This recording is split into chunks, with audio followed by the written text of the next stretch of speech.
Mais écoutez, moi ça va plutôt bien, très très heureux de vous retrouver pour une petite cross guild. On va bien rigoler encore ce soir, hein. Ce soir, rayon, hein. Et Shiroda l'a dit, hein, le plus important c'est le divertissement, c'est le rire. Alors rions, nous allons rire d'un certain personnage. Pour l'instant je n'en dirai pas plus, mais vous verrez qu'au fur et à mesure de la discussion de ce soir, nous allons nous moquer.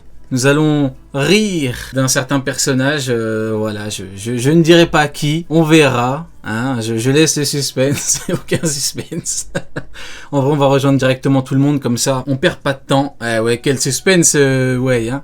Oui, c'est... Ok, carré, comment vas-tu, Sony, mon frérot? Mais ça va très bien, mon gars. Écoute, c'est parfait, magnifique, hein, au son de sa voix, on voit que Sony est en pleine forme et qu'il est chaud pour ce soir. Merci à toi d'être présent, mon frère Sony, comme d'habitude, fidèle au poste, comme d'hab. Nous avons également Neil. Comment vas-tu, mon frérot Neil? Ah, frérot, ça allait bien, je suis en train de lire l'interview de Kishimoto, je suis en train de traiter des câbles. Ce n'est pas le sujet pour l'instant, Neil, restons sur ça. Et puis si tu veux, éventuellement... Juste de voir les questions de Golemon que les gens lui posent. Tu vois, Neil, c'est pour ça que les gens t'aiment pas. Tu vois, c'est pour ça que les gens te détestent. Tu vois, j'ai lancé live et ils ont dit quoi? Ils ont dit, oh non, pas Neil. Tu vois, c'est à cause de ça. Tu vois, tu démarres, on est censé dans la bonne humeur et toi directement t'allumes des... Écoute, ils ont dit, qu'est-ce que tu aimes bien dessiner? Frère, c'est quoi ça, mon gars, comme question? Ça me rappelle, il y a un mec sur Twitter, il a dit, je fais un concours pour envoyer un SBS à Oda, et il y avait que des questions de cons. Il y avait que des questions de Golemon. Et c'était n'importe quoi, des questions de merde. Mais tu sais, moi, je suis là en mode... j'étais là en mode, mais au bout d'un moment, s'il vous plaît, quoi, posez des questions intéressantes. Mais bon, bref, allez, c'est pas le sujet. Comment vas-tu, Uken, qui est également présent ce soir? Bah écoute, ça va très bien, et vous allez bien? Écoute, tout le monde va bien, c'est parfait. Écoutez, on se retrouve pour la Cross Guild du chapitre 1124 de One Piece, du coup. Chapitre de conclusion d'arc, hein. Egghead est désormais terminé, on a eu le banquet, c'est la fin. La semaine dernière, on avait fait du coup celui du chapitre 1123. On avait dit que globalement, le chapitre était moyen, voire normal. Nul. Pour Neil, c'était très nul. Il avait mis de mémoire 1. 1, ce bâtard. Ouais, 1 sur 10, donc 2 sur 20. On verra si ce chapitre-là vous a plus convaincu. Alors, comme d'habitude, dans le chat, n'hésitez pas à participer. Mettez une petite note sur 10. Dans les commentaires également, n'hésitez pas, il y en a beaucoup qui participent. Mettez une petite note. Pour ce chapitre 1124, qui se nomme un ami proche. Pour démarrer, Sony, une petite note et ton avis global sur le chapitre. Je vais dire 5 sur 10, ma note que j'ai donnée durant la réact, ça n'a pas bougé. 5 sur 10, et si je devrais dire une phrase pour résumer le chapitre, avec un meilleur ami comme ça, pas besoin d'ennemis. C'est vrai.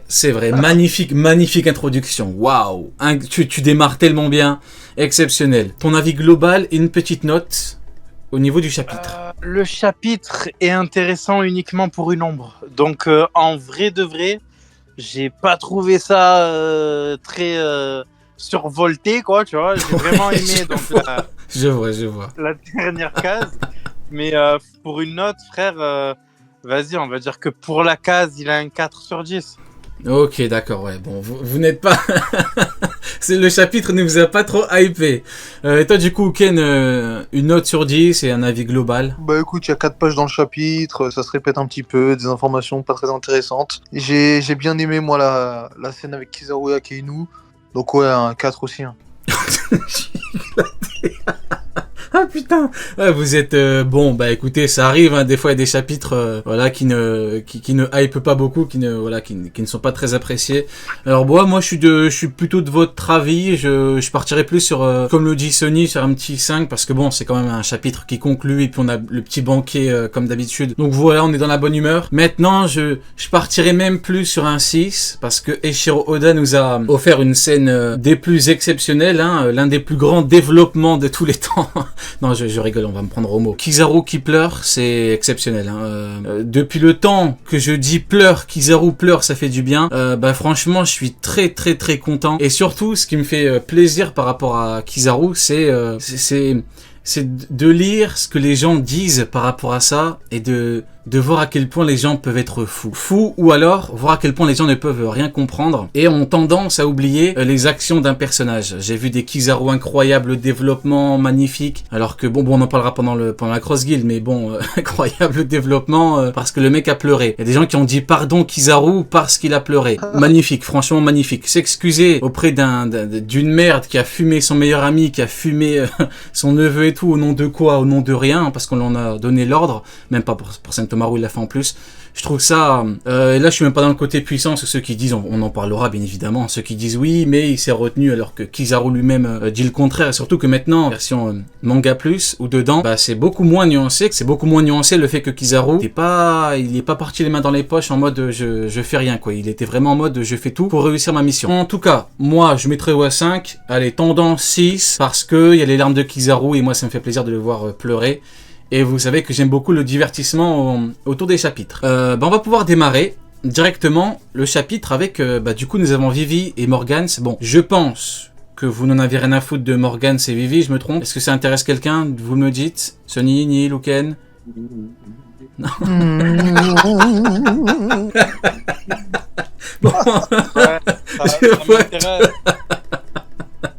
ça m'intéresse, quoi. Dis-nous Neil, toi qui t'intéresse au sujet, dis-nous tout Neil. Après on parlera de Ginny, vous inquiétez pas. Ça m'intéresse parce que c'est intéressant et que c'est... Voilà, je sais pas quoi dire, frère. D'accord, merci beaucoup. Bon, non, en vrai de vrai, pour un chapitre qui conclut un arc, démarrer avec Morgans et Vivi, voilà, Vivi qui se donne un genre, et puis Morgans qui fait du Morgans. Morgans, je l'aime bien, il est drôle et tout, mais bon, est-ce que c'est vraiment intéressant? Je ne crois pas. Ça aurait pu être intéressant si jamais il y avait eu du nouveau sur ce que eux peuvent savoir, mais que l'équipage et que nous lecteurs ne savons pas. Même malheureusement, parce que des fois on a eu Morgan qui donnait des informations que nous on n'avait pas vues sur ce qui s'était passé dans le monde et tout. Mais là il y a rien, ils répètent juste ce qu'on sait déjà, ils apportent rien de... Enfin voilà. Ouais, le seul truc cool c'est que ça va dans le sens où j'avais dit en plus, donc je me l'ai pété, mais si vraiment l'annonce est part, c'est cool parce que du coup Luffy sera considéré comme le monstre qui a tué Vega, et ça c'est bien. C'est la seule information cool. C'est vrai, et d'ailleurs ça nous amène à parler du coup à la réaction au niveau du monde, parce que c'est vrai que quand Garp était tombé sur la ruche, du coup il y a eu la news, et les gens ils étaient là un peu en mode Osef, voilà, il y avait des gens qui parlaient, mais ils étaient là en mode bon on s'en fout un petit peu, alors que là c'est vrai que si on nous dit qu'un empereur a tué Vegapunk, c'est vrai que là Luffy sera vu différemment. C'est vrai que t'as totalement raison, c'est vrai qu'il sera vu différemment, et il sera vu comme quelqu'un de sanguinaire. Ouais, parce qu'il y avait des théories comme quoi Luffy à la fin il a été désigné comme officiellement Joy Boy aux yeux du monde entier, et que ça y est, il allait avoir une casquette de sauveur, et que le monde en tout cas serait en partie directe avec Luffy après avec Ed. Ouais. Et c'est cool que ça prenne pas cette direction. Luffy c'est un pirate, et il faut qu'il reste un pirate, même à la fin du manga, il faut qu'il soit considéré comme un pirate, et donc pour la plèbe comme quelqu'un de pas bien, quoi. C'est vrai. Il faut pas qu'il ait de casquette surtout, faut qu'il garde son chapeau. Faut pas qu'il ait de casquette, il a dit qu'il allait avoir une casquette de sauveur. Allez, vas-y, commence pas avec tes blagues de merde.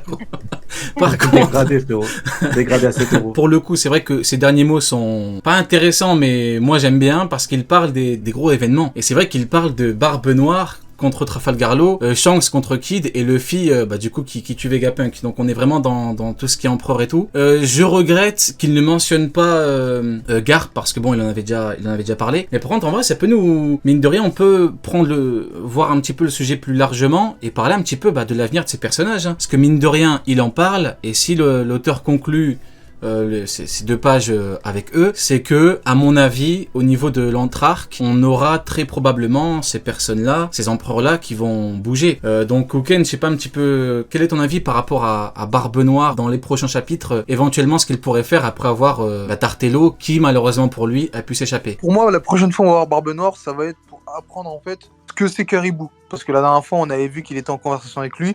Pour moi, pour la prochaine fois qu'on va le voir, il va nous parler de ce que c'est Caribou, donc du coup des armes antiques, et il va aller essayer de s'en emparer, pourquoi pas avant d'essayer de s'emparer du dernier poney. En tout cas, ce qui est sûr, c'est que la guerre finale, elle est déjà en cours, les choses sont en train de bouger, et Barbe Noire lui-même l'a dit, donc pour moi, il va aller chercher l'arme antique qui va lui permettre d'ensuite aller chercher le One Piece et obtenir la place de maître du monde. Ok, et toi du coup, Sony, qu'est-ce que tu penses un petit peu de l'avenir de Barbe Noire dans le ou les prochains chapitres éventuellement? Ah bah pour moi, Armantique, hein, qui n'a pas bougé. Hein. Le principal caribou, il a été développé depuis le début du Nouveau Monde.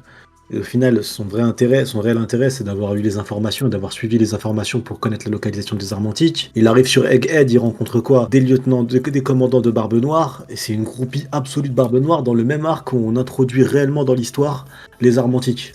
Avec le discours de Vega qui raconte qu'une Armantique a été utilisée et que les Armantiques vont clairement bouleverser le monde. Barbe Noire, il a entendu. Hein. T'as un mec qui arrive, il dit ouais, je sais où est-ce qu'elles sont. Bon, connaissant Barbe Noire, il va pas se dire ah bon bah ok merci, mais ça m'intéresse pas quoi. C'est vrai, ok, ça marche. Et toi du coup, Neil, ton point de vue, est-ce que tu es d'accord avec eux par rapport à Teach Oui et non, ça dépend de ce que Caribou sait et ça dépend de...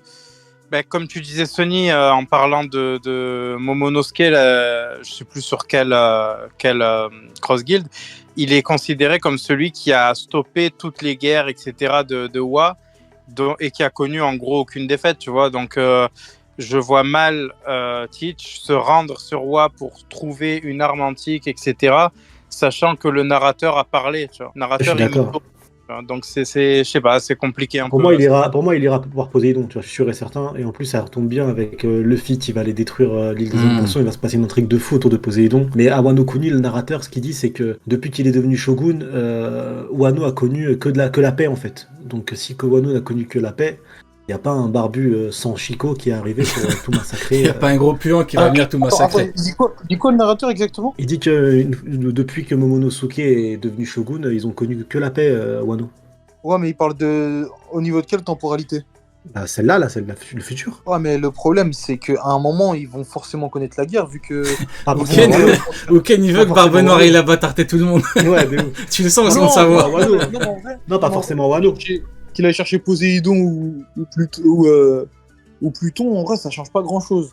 Mais Wano sont obligés d'ouvrir les frontières à un moment. De toute façon, ouais, mais ils sont pas obligés ils peuvent ouvrir les frontières, mais la bataille peut se passer ailleurs qu'à Wano. Donc tu vois, les habitants lambda de Wano, ils vont peut-être plus du tout connaître la guerre, tu vois. Ils vont pas envoyer les enfants et les femmes se battre à Wano. Si Wano va jouer un rôle durant l'ultime bataille, bah ça va être les samouraïs qui vont bouger, ça va être l'armée de Wano, tu vois, mais pas le peuple. Parce que à Wano Kuni, ce qui s'est passé avec le Shogun, c'est que c'est le peuple qui a pris cher. Ouais. Qui a tout, tu vois. Je pense dans ce sens-là, tu vois. Ouais, si c'est ça, ok. Parce qu'après, Barbe Noire, il a le fruit parfait pour détruire et pour ouvrir les frontières. Ah mais mille fois.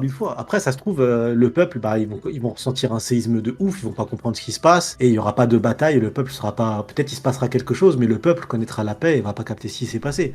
Tu peux toujours jouer là-dessus, tu vois. Après, faut pas oublier que Barbe Noire, c'est quelqu'un d'informé, mais que Wano, même la marine et le GEM qui sont censés être très informés, ils sont là en mode on n'y va pas, c'est compliqué. On se rappelle d'Akainu qui a dit on n'a pas les hommes, c'est compliqué. Quand il a entendu Oden, ça se voit qu'il a commencé, tu vois, il a peur qu'il y ait un ou deux Oden là-bas qui squattent là-bas au cas où. Tu sais, ça me fait un peu penser à Marco. Tu vois, Marco, il savait où est-ce qu'il était, mais ils ont pas envoyé un amiral ou quoi, ils ont envoyé personne. Par contre, dès qu'il y avait un Shichibukai, ils sont partis. Donc ils sont conscients que voilà, on peut avoir quelqu'un de fort là-bas, et bon bah Barbe Noire, reste à voir s'il est chaud à aller là-bas. Maintenant c'est vrai que les risques, bon ça en vaut la peine à récupérer Pluton, mais Poséidon c'est beaucoup plus simple. Barbe Noire c'est quelqu'un d'informé, il sait que bon Poséidon, il y a pas grand chose qui protège Poséidon. Il y a ce compte Neptune avec ses 3 enfants, les 3 Golemons là comme je les appelle. Bon Barbe Noire il envoie, tu sais il envoie Kuzan, Vanogur, tu sais il envoie la même équipe que sur Whole Cake, et puis tu récupères Poséidon facilement. Donc bon. Après Poséidon c'est plus dur à contrôler. Tu t'attaques au aussi. territoire de Luffy. Il y a aussi un truc, c'est que là, Shanks et Barbe Noire, c'est bientôt fini pour eux. Hein. Luffy, il en est au stade Yonko, mais il va évoluer. Et ben justement, c'est la prochaine étape, vu que Brandman, non. Vu que Morgans nous parle de Teach, du coup, je suis d'accord avec vous. Bon, pour le cas de Pluton, c'est un peu compliqué, mais pour le cas de Poséidon, là, pour le coup, tu peux y aller plutôt facilement, vu qu'il n'y a pas grand-chose qui protège le truc. Shanks le roux qui a tarté Kid, quel est l'avenir de Shanks? On vient de parler de Barbe Noire, là maintenant on a Shanks. Est-ce que Shanks sera inévitablement confronté à Barbe Noire? De mon point de vue, c'est compliqué, parce qu'en fait, t'as tellement de possibilités par rapport à Teach, par rapport à Shanks. Encore maintenant, je sais pas qui va gagner. Hein, c'est 1000 fois théorique. C'est pas comme si tu me dis, bon, Luffy, s'il est contre un antagoniste, tu sais que bon, à la fin, il y a beaucoup plus de chances pour qu'il gagne. Mais là, pour le cas de Shanks et Barbe Noire, les deux peuvent gagner parce que, en cas de victoire de l'un ou l'autre, c'est intéressant. Donc, c'est quand même compliqué. Donc, je sais pas ce que t'en penses, Neil, mais Shanks de mon point de vue, il peut battre Barbe Noire et imaginons qu'un Xebec vienne le battre. Mais on peut également avoir Barbe Noire qui bat Shanks et quelqu'un d'autre comme Luffy qui s'occupe de Teach. Donc c'est compliqué comme situation. Le scénario parfait, ça serait que là, vu que Shanks en a après Barto, ça serait que Luffy et Shanks entrent en opposition et qu'après la défaite de Shanks suite à l'évolution du Haki des Rois, parce que c'est la prochaine étape de Luffy, il se fasse battre par Teach et que là Teach devienne l'antagoniste. Je pense que quand Luffy a dit qu'il allait tarter les 4 Yonko en place, vu qu'il s'est déjà occupé à sa façon de Big Mom, puis en direct de Kaido, et il en reste que 2, parce que bon, on le compte pas, Baggy il arrive après, tu vois. On te dit nul. Nil, le peuple a parlé. Le peuple a parlé, tout le monde te dit nul comme idée. Oh, le peuple, Nil, le peuple, c'est le peuple qui a le pouvoir, Nil, démocratie, toujours. Non, et le peuple a décidé que c'était nul. Dictature. Non, pouvoir au peuple, Nil. Dans tous les cas, Shanks, c'est la personne la plus haut placée concernant le Haki. Là, les gens qui disent nul, c'est les gens qui veulent pas de Luffy vs Shanks, contre qui vous voyez Luffy évoluer. Si c'est pas contre Shanks. Barbe Noire, on te dira Barbe Noire, ou Xebec, ou Im, ils te diront que, à juste titre, qu'il y a plusieurs ennemis qui peuvent affronter Luffy. T'es pas obligé d'avoir Shanks. Maintenant, c'est vrai que pour le côté Haki des Rois, c'est vrai que Shanks représente le Haki des Rois. Maintenant, moi, de mon point de vue, ça n'engage que moi, du côté théorique, bon, Xebec, j'estime qu'il a un meilleur Haki des Rois que lui, et donc s'il revient, Luffy sera confronté à un meilleur Haki des Rois que Shanks. Et donc, s'il le bat, il aura battu un meilleur Haki des Rois.